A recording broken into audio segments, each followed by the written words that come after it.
Ooh, this one always creates a huge debate within Germany.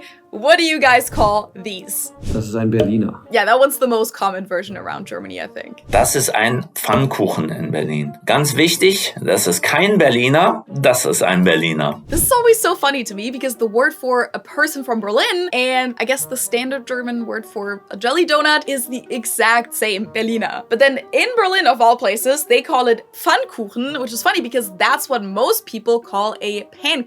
So it gets super confusing. And I don't know if you guys have heard about that famous speech by John F. Kennedy that he gave in Berlin, where he said, Ich bin ein Berliner. It kind of turned into an urban legend that the audience was laughing at him because he had accidentally said that he was a jelly donut. Ich bin ein Berliner. But that's not actually what happened. If you want to find out more about that, I actually have a whole video about that story. It's really interesting. Okay, Sabine, what do you call a jelly donut? That's a Krapfen. What I would call this is either a Kropfen or in a more general term, a Mehlspeise. Mehlspeise or Mehlspeise in like High German, Austrian German would be literally any kind of sweet you would serve with coffee or whatever. So like a pastry. And what do you call it in Switzerland? Berliner. Those are not Krapfen.